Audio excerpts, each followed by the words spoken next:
Hello students, स्वागत है आप सभी का आपके अपने यूट्यूब चैनल ऑनलाइन आईटीआई पर। स्टूडेंट्स, टीएचडीसी इंडिया लिमिटेड जो कि भारत सरकार की मिनी रत्न कंपनी है, इसकी उत्तराखंड में टेहरी और कोटेश्वर स्थित साइट्स पर अप्रेंटिसशिप की वैकेंसी आईटीआई पास कैंडिडेट्स के लिए निकाली गई है। और आज के इस वीडियो में हम आपको इसी वैकेंसी के नोटिफिकेशन की समस्त जानकारी देने वाले हैं और बताने वाले हैं कि इस वैकेंसी में आप किस तरीके से अप्लाई कर सकते हैं। तो स्टूडेंट्स, बिना देर किए चलते हैं इस वैकेंसी के नोटिफिकेशन पर। तो स्टूडेंट, जैसा कि स्क्रीन पर आपको इस वैकेंसी का नोटिफिकेशन नजर आ रहा है, सबसे पहले आप देखेंगे कि इस वैकेंसी के लिए कुल 12 ट्रेड्स पर वैकेंसी निकली है और इन 12 ट्रेड्स में COPA, stenographer, wireman, fitter, electrician इत्यादि कुल मिला के 12 ट्रेड्स हैं। और जो साइट्स है वो उनका नाम यहाँ पे दिया हुआ है, जैसे कि टेहरी साइट्स पर कोपा की 26 पोस्टें निकली है, स्टेनोग्राफर की 26 पोस्टें निकली है, वायरमैन की 5 पोस्टें, फीटर की 7, इलेक्ट्रीशियन की 19, इलेक्ट्रॉनिक्स मैकेनिक की 4, वेल्डर गैस एंड इलेक्ट्रिक की 2, मैकेनिक डीजल की 2, मैकेनिक मोटर व्हीकल की 2, मैकेनिक अर्थ मूविंग मशीनरी की 2, मैकेनिक आरएनएम हैवी व्हीकल की 2, मैकेनिक आरएनएम की 3 वैकेंसी कुल मिला के टेहरी स्थित साइट्स पर निकली है। वहीं बात करें अगर कोटेश्वर स्थित साइट पे, तो कोपा स्टेनोग्राफर की 15, वायरमैन की कोई पोस्ट नहीं निकली, फीटर की 5, इलेक्ट्रीशियन की 8, इलेक्ट्रॉनिक मैकेनिक की 4 पोस्टें, मैकेनिक की 3 पोस्टों पर कोटेश्वर स्थित साइट पर वैकेंसी निकली है। तो ये दो साइट से टेहरी और कोटेश्वर, ये जानकारी आप नोटिफिकेशन में अच्छे से डिटेल में भी पढ़ सकते हैं। अगर आपको इस वैकेंसी का नोटिफिकेशन डाउनलोड करना है तो हमारे टेलीग्राम ग्रुप पर जाकर डाउनलोड कर लें।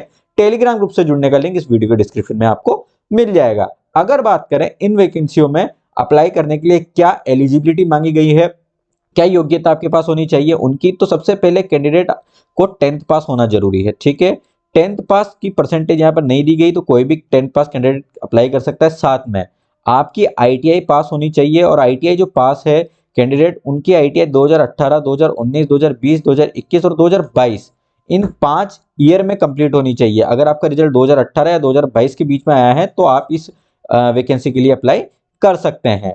अब मैं आपको बता दूं, इसमें अप्रेंटिसशिप में चयन होने के बाद आपको 1 वर्ष के लिए अप्रेंटिसशिप करने का यहाँ पर मौका दिया जाएगा। ठीक है, इस वैकेंसी में एज रिलैक्सेशन दिया गया है एससी, एसटी, ओबीसी को। एससी और एसटी के अगर आप कैंडिडेट है तो आपको अधिकतम आयु में 5 वर्ष की छूट मिलेगी। ओबीसी के अगर आप कैंडिडेट है तो आपको अधिकतम आयु में 3 वर्ष की छूट मिलेगी। वहीं अगर पीडब्ल्यूडी कैंडिडेट की बात करें तो उनको 10 वर्ष की अतिरिक्त छूट अधिकतम आयु में दी गई है। इस वैकेंसी में अप्लाई करने के लिए जो न्यूनतम आयु है, कम से कम आयु है, वो 18 वर्ष है। अगर आप 18 वर्ष के हैं तो आप इस वैकेंसी के लिए अप्लाई कर सकते हैं। और ज्यादा से ज्यादा अगर आपकी आयु 30 वर्ष है जनरल के कैंडिडेट, तो आप इस वैकेंसी के लिए अप्लाई कर सकते हैं। एससी एसटी को मैंने आपको बता ही दिया है कि 5 वर्ष की, ओबीसी को 3 वर्ष की छूट इसमें मिलेगी।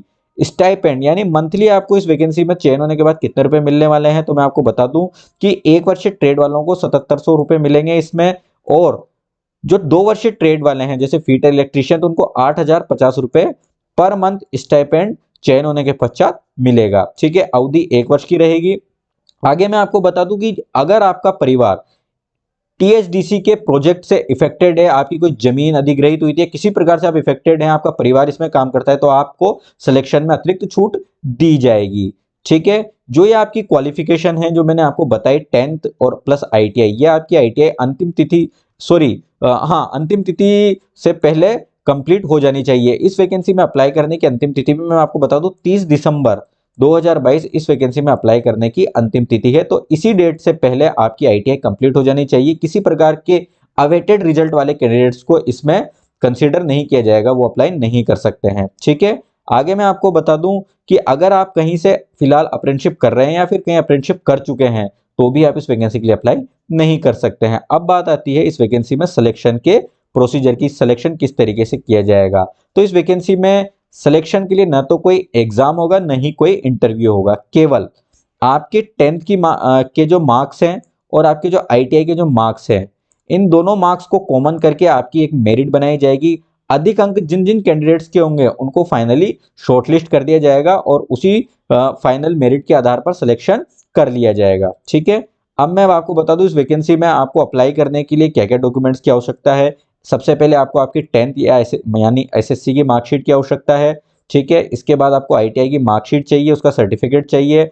डेट ऑफ बर्थ आपकी proof of date of birth के लिए आपका बर्थ सर्टिफिकेट भी चल जाएगा। और अगर वो आपके पास मौजूद नहीं है तो आपकी 10th की मार्कशीट भी काम आ जाएगी, क्योंकि उसमें आपकी डेट ऑफ बर्थ लिखी हुई होती है। ठीक है, आपका जाति प्रमाण पत्र की आवश्यकता होगी अगर आप एसटी, एससी, ओबीसी में अप्लाई करते हैं। अगर आप फिजिकली हैंडीकैप्ड कैटेगरी में अप्लाई करते हैं तो उसका सर्टिफिकेट अप्लाई आपको लगाना पड़ेगा। आपका चरित्र प्रमाण पत्र आपको लगाना पड़ेगा। अगर आपका परिवार प्रोजेक्ट से इफेक्टेड रहा है तो उसका सर्टिफिकेट आपको लगाना पड़ेगा। इसके अलावा आधार कार्ड इस वैकेंसी में अप्लाई करने के लिए मैंडेटरी है। ठीक है।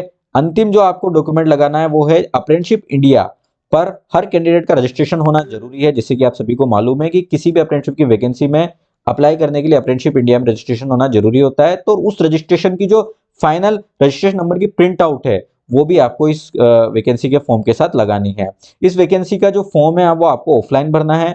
फॉर्म ऑफलाइन आपको डाउनलोड करने की आवश्यकता नहीं है, वो आप हमारे टेलीग्राम ग्रुप से डाउनलोड कर सकते हैं, जो कि स्क्रीन पर आपको नजर भी आ रहा होगा। मैं लास्ट में इसको भरने का प्रोसीजर भी आपको बता दूंगा। तो ये नोटिफिकेशन और फॉर्म दोनों आप हमारे टेलीग्राम ग्रुप से तुरंत जाके डाउनलोड कर सकते हैं। ठीक है। आगे मैं आपको बता दूं, इस वैकेंसी से संबंधित कोई भी मेरिट लिस्ट, कोई भी सूचना आप ऑफिशियल जो टीएचडीसी की वेबसाइट है जो कि यहाँ पर दी हुई है www.thdc.co.in, यहाँ से ही प्राप्त कर सकते हैं। ठीक है। तो इसको आप रेगुलर चेक करते रहें। और अप्लाई करने का प्रोसीजर मैंने आपको बता दिया था कि आपको सबसे पहले apprenticeshipindia.org पर रजिस्ट्रेशन करना है, उसकी प्रिंट निकलवा लेनी है और जो ऊपर मैंने आपको डॉक्यूमेंट बताए थे वो कंप्लीट कर लेने हैं। ऑफलाइन फॉर्म जो मैंने आपको स्क्रीन पर भी बताया था ये आपको भर लेना है। और ये सारी चीजें आपको एनवलप में रखकर एनवलप के ऊपर लिखना है एप्लीकेशन फॉर ट्रेड अप्रेंटिस 2022, ये ऊपर लिख देना है। और यहाँ पर एड्रेस जो दिया हुआ है AGM HR&A THDC India limited administrative building Bhagirathpuram Tehri Garhwal, यहाँ पर आपको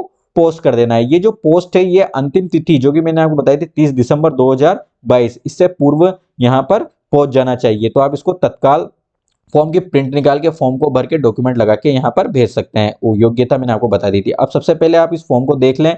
यहाँ पर ऊपर की ओर आपका लेटेस्ट पासपोर्ट साइज का रंगीन फोटो लगा देना है। जिस लोकेशन पर आप अप्लाई करना चाहते हैं वो लोकेशन यहाँ सेलेक्ट कर लेनी है। जैसे कि आप टेहरी के लिए अप्लाई करना चाहते हैं तो टेहरी यहाँ पर सेलेक्ट कर दे, टिक कर ले। कोटेश्वर के लिए करना चाहते हैं कोई भी एक लोकेशन आप सेलेक्ट कर लें। और अगर आप दोनों ही लोकेशन के लिए अप्लाई करना चाहते हैं तो दोनों ही पे भी टिक कर सकते हैं। जिस ट्रेड में आप अप्लाई करना चाहते हैं वो यहाँ पर लिख दें। यहाँ पे जैसे फीटर में अप्लाई करना चाहते हैं तो फीटर लिख दें। ठीक है। इलेक्ट्रीशियन तो इलेक्ट्रीशियन लिख दें। इसके बाद आपकी 10th की मार्कशीट पे जो आपका नाम लिखा हुआ है वो नाम एज इट इज आपको लिख देना है। ठीक है। और नाम में जो आपका मिडिल नेम और लास्ट नेम है उसमें गैप होना चाहिए। ठीक है। इसके बाद आपका रजिस्ट्रेशन नंबर आपको यहाँ पे लिख देना है जो कि अप्रेंटिसशिप इंडिया पर जो आपको जनरेट हुआ था वो यहाँ पे लिख देना है। आपके पिता का नाम लिख देना है, डेट ऑफ बर्थ, आपकी एज लिख देनी है, क्लोजिंग डेट जो कि अंतिम तिथि है के दिन जो डेट रहे आपकी डेट ऑफ बर्थ रहेगी, सॉरी जो उस दिन जो आपकी एज रहेगी वो आपको भर देनी है 30 दिसंबर 2022 को। ठीक है। इसके बाद आपको मेल फीमेल अपना सेलेक्ट कर लेना है। आपका राज्य का नाम स्टेट ऑफ डोमेसाइल सेलेक्ट कर लेना है। इस वैकेंसी के लिए मैं आपको बता दूं केवल उत्तराखंड राज्य के कैंडिडेट्स ही अप्लाई कर सकते हैं। लेकिन अगर आपका परिवार कहीं किसी और राज्य का है और आपके घर का कोई सदस्य, आपके माता पिता सॉरी, वो इस प्रोजेक्ट में काम करते हैं उत्तराखंड में तो भी आप इसमें अप्लाई कर सकते हैं। उस केस में आपको आपके राज्य का नाम यहाँ पर भरना होगा। आपको आपकी तहसील यहाँ पे भर देनी है, आपका एड्रेस भर देना है, आपके टाउन सिटी का नाम, स्टेट, पिन कोड, डिस्ट्रिक्ट, तहसील, आपके मोबाइल नंबर, ये 2 कॉलम में मोबाइल नंबर आपको भर देना है। आपके कोई भी 2 परमानेंट चालू मोबाइल नंबर भर देना है, परमानेंट एड्रेस भर देना है आपको नीचे की। और आपकी एकेडमिक प्रेफरेंसेस में आपको बेसिक क्वालिफिकेशन आपकी 10th की क्वालिफिकेशन है उसकी सारी जानकारी भर देनी है नीचे की। और आपको आपके आईटीआई की क्वालिफिकेशन की समस्त जानकारी भर देनी है। ठीक है। इसके बाद आपको कैटेगरी, फिजिकल हैंडीकैप में यस नो, जो सारी चीजें हैं नीचे बेसिक चीजें दी हुई है इसको आप देख के यस नो करके आप इसको भर सकते हैं। लास्ट में आपको आपके साइन सिग्नेचर कर देना है, नाम लिख देना है। ठीक है। डेट प्लेस लिख के इसको मैंने आपको बताया था एनवलप में फिल करके, एनवलप में पैक करके डॉक्यूमेंट्स के साथ साथ पोस्ट कर देना है। तो कैंडिडेट्स उम्मीद है कि इस वीडियो में दी गई जानकारी आपको अच्छे से समझ में आ गई होगी और इस वैकेंसी में आप अप्लाई कर सकते हैं। कैंडिडेट्स अगर आप आईटीआई से रिलेटेड वैकेंसीज और जॉब को सर्च कर रहे हैं तो हमारे चैनल को सब्सक्राइब करके बेल आइकन जरूर दबा दें, क्योंकि हमारे चैनल पर आप देखेंगे कि हम रेगुलर अपडेट्स डालते रहते हैं जिससे कि कैंडिडेट्स आईटीआई के जो पास आउट हैं उनको कोई अच्छी जॉब मिल सके। और इजी लैंग्वेज में हम समझाने की कोशिश करते हैं जिससे कि आपको फॉर्म भरने में भी आसानी हो। और अगर आप हमारे टेलीग्राम ग्रुप से अभी तक नहीं जुड़े तो वहां पर भी जुड़ जाएं। कैंडिडेट्स मिलते हैं अगली वीडियो में। Take care.